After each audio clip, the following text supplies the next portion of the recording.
नमस्कार, मैं धनंजय कुमार द नागरिक में आपका स्वागत है। कल बिहार में तेजस्वी यादव ने आरक्षण को लेकर के धरना प्रदर्शन किया। पूरे राज्य भर में उनकी पार्टी के नेताओं ने इसमें भागीदारी की और मांग उठाई कि आरक्षण को संविधान के नवम अनुसूची में शामिल किया जाए। आपको पता होगा कि तमिलनाडु में जो आरक्षण मिल रहा है कैप से आगे यानी 50% से आगे, वो संविधान में नवम अनुसूची में शामिल किए जाने की वजह से, क्योंकि नवम अनुसूची में जो बातें शामिल की जाती है उस पर कोर्ट कोई प्रतिक्रिया नहीं दे पाता है। वो कोर्ट से बरी हो जाता है, वो अलग कानून बन जाता है जिसमें किसी का हस्तक्षेप नहीं चलता है। उसके अलावा तेजस्वी यादव ने कल जो कहा वो एक और बात महत्वपूर्ण है। उन्होंने जाति गणना को लेकर के बात की और कहा कि जिस तरह से जाति गणना को लेकर के जातिवाद की बात की जा रही है और कहा जा रहा है कि इस पे जातियों में बंटवारा हो जाएगा, ये गलत है। हर कोई अपनी जात के हिसाब से सरनेम लिखता है। ये काम किसने किया? हमने तो नहीं किया। किसने समाज को सरनेम के नाम पर बांटा? हम चाहते हैं गरीबों की गिनती हो ताकि उनका हक मिले। उन्होंने जाति गणना की बात की पूरे राष्ट्रीय स्तर पर। आप जानते हैं कि बिहार में जाति गणना हुई है और उसके बाद एक डेटा आया है बिहार सरकार के सामने या बिहार को लेकर के कि जो गरीबी है वो तमाम जातियों में, जो अशिक्षा है वो तमाम जातियों में, और सभी जातियों को सहारे की जरूरत है, सरकारी मदद की जरूरत है। इसीलिए पूरे देश में जो जाति गणना की बात राहुल गांधी ने उठाई है उसकी लगातार चर्चा हो रही है। राहुल गांधी जाति गणना, सामाजिक न्याय और संविधान को लेकर के बात कर रहे हैं। राहुल गांधी लगातार कह रहे हैं कि जाति गणना जरूरी है और कह रहे हैं कि जाति गणना जो है समाज का एक्सरे है।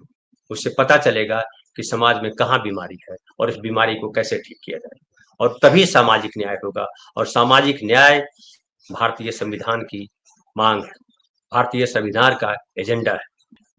आरक्षण, जाति गणना, सामाजिक न्याय और संविधान, इन चारों मुद्दों पर देश भर में जिस तरह से बात हो रही है उसके केंद्र में फिलहाल राहुल गांधी है, क्योंकि राहुल गांधी लगातार पूरे देश में इस बात को उठा रहे हैं। और राहुल गांधी की बात का महत्व इसलिए बढ़ जाता है कि राहुल गांधी एक ऐसी पार्टी के नेता है जो राष्ट्रीय स्तर की पार्टी, पैन इंडिया पार्टी।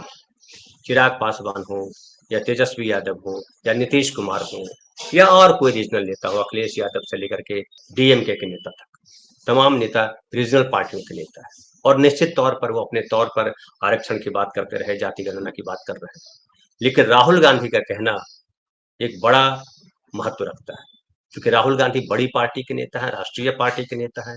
और जब कांग्रेस पार्टी ने इसको अपने एजेंडे में शामिल कर दिया है, जाति गणना को, सामाजिक न्याय को, आरक्षण को, संविधान को, तो बहुत महत्वपूर्ण हो जाता है। इसलिए तेजस्वी जिस तरह से बात कर रहे हैं, और वो लग रहा है कि तेजस्वी अपने तम बात कर रहे हैं, उनको राहुल गांधी के साथ आना होगा।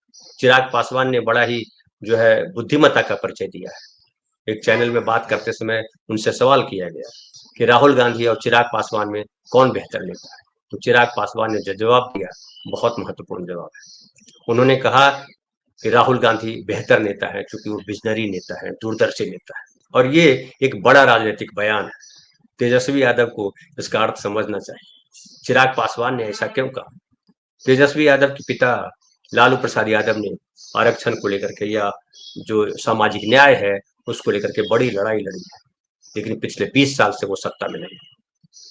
20 साल से सत्ता के केंद्र में नीतीश कुमार है और नीतीश कुमार अब अपने आखिरी दौर में चल रहे हैं, चूंकि उनकी उम्र हो गई है।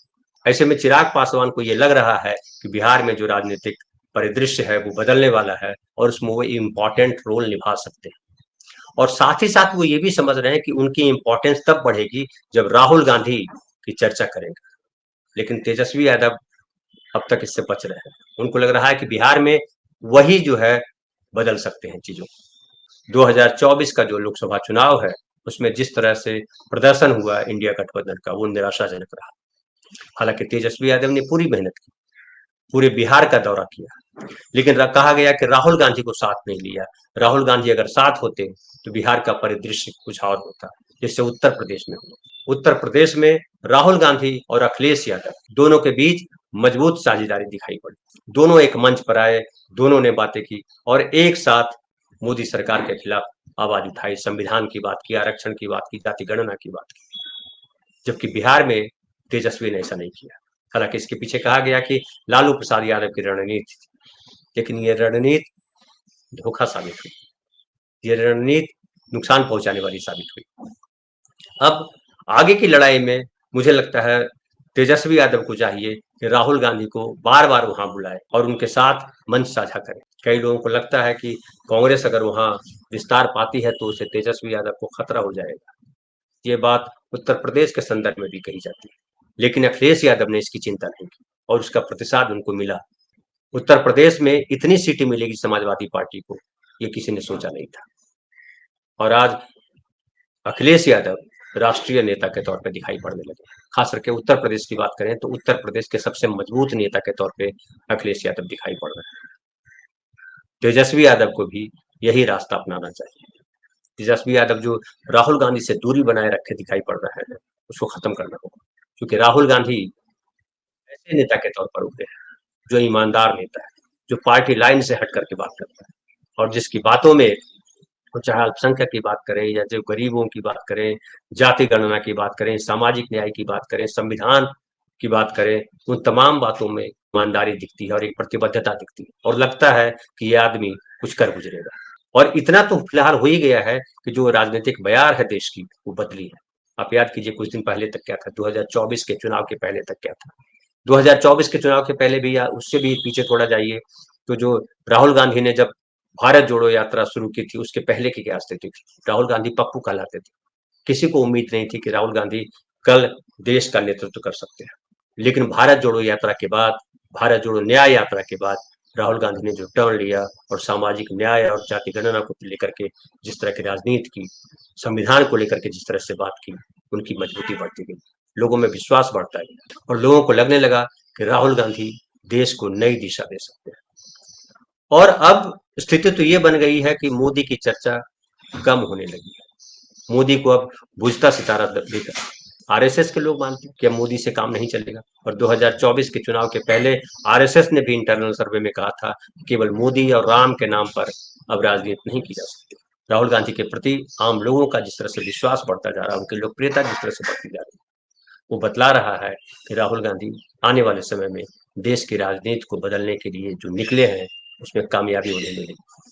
तो तेजस्वी यादव को ये समझना होगा कि आप राहुल को इग्नोर करके या बिहार में ये सोच करके कि बिहार का एकमात्र नेता तेजस्वी यादव है, इससे अब बात बनेगी नहीं।